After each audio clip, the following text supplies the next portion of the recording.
In this video, I'm going to show you how to change the front disc brakes on a 2019 Subaru Outback.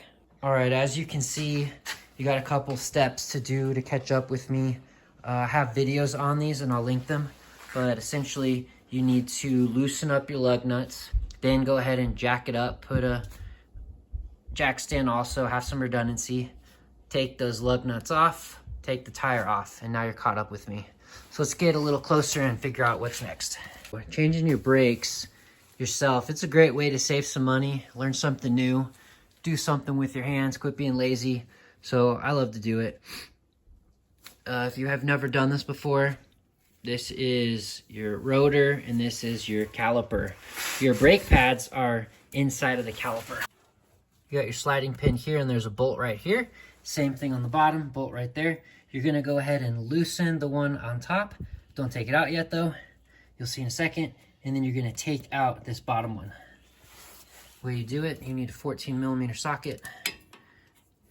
Go ahead and get this out of the way. Remember, it appears to be backwards because the bolt is facing towards me. So you're gonna actually go this direction. So I've loosened it. Go ahead and pop it on down here.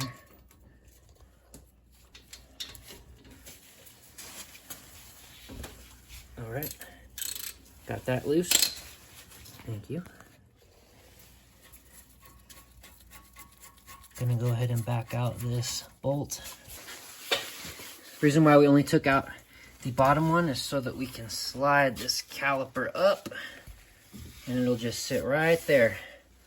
All right, here's a look at the brake pads.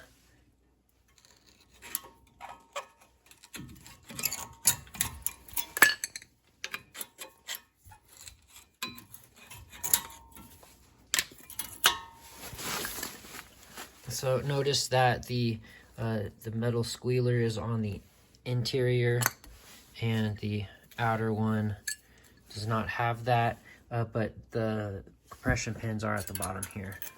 So this is what helps seat it correctly.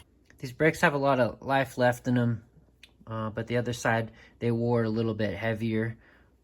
They were thinner. I'm gonna compare, this is a comparison of the used ones versus the new ones.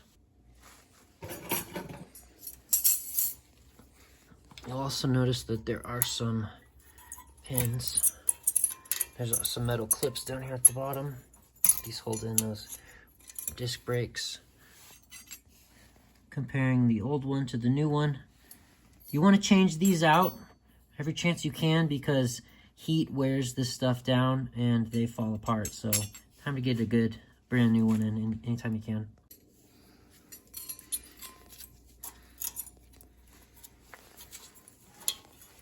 Go ahead and seat this new one in.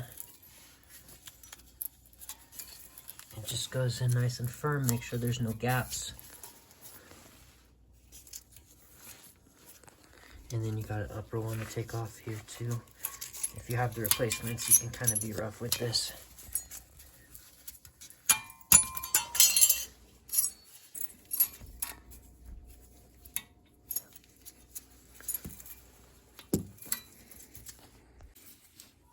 Okay, make sure this pin is at the bottom and you're gonna seat it into this gap right here. Just like that. You're gonna fit it in, but you'll notice that you're gonna be met with some resistance when you get to about right here. Notice that this clip needs a little bit of adjusting with the screwdriver. Lean it up and then push the pad in. So now you should see that your pad is flush. I already did the back one as well, same process. So now my brakes are thicker, of course, so I need to compress these in right here. I'll show you how to do that in a second. Okay, here's what I do to get these compressed. Notice this is what one looks like compressed. You gotta pinch these shut because your new brakes are now larger. So you have to, there's brake fluid in the system that causes these hydraulics to expand. You just need to push them in. couple different techniques to this. You can get a C-clamp and just pinch it shut. Also, you could get an old brake pad, create a flat surface so that it pushes them evenly if you can pinch from the middle. And on this caliper, it's got this, so that prevents you from pinching in the middle like other cars. So I just kind of do them one at a time. I know this isn't the best way to do it. Usually you should have something in between, but I just go nice and slow and careful. So make your own decision on how you want to handle it. That's what I'm going to do though. Definitely requires 2 hands though, so I'm going to turn this off. This is the example of having the old brake pad to create a flat surface to cause even distribution on the 2 hydraulic pads that you're compressing. And then you just tighten like this, and then it suppresses those. I like to use this kind of grease. It's good in cold weather. I'm in Colorado, and it lasts like 4 times longer than traditional grease. So what we're gonna do is take the nut out of this sliding pin here, and then add a little bit of grease to that, and then pop it back in. There's one here, and then there's one right here at the top. Just a little, not too crazy.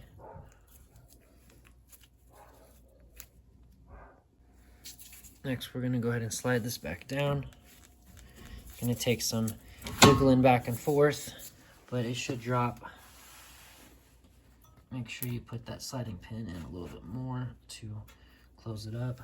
I'm gonna go ahead and pull this one out, grease it, and then put it back in. Adding the bolt back. Gonna go ahead and back this one out on the top. Gonna open this up a little bit just to get the pin out. Greased and good.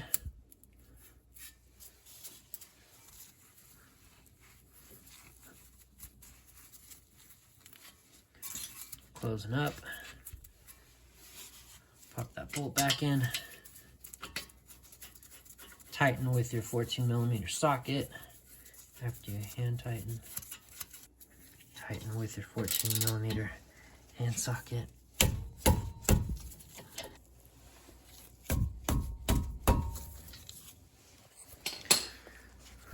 All right, and then I'm gonna go ahead and pop the tire back on. Hope that video was helpful for you. Thank you for watching.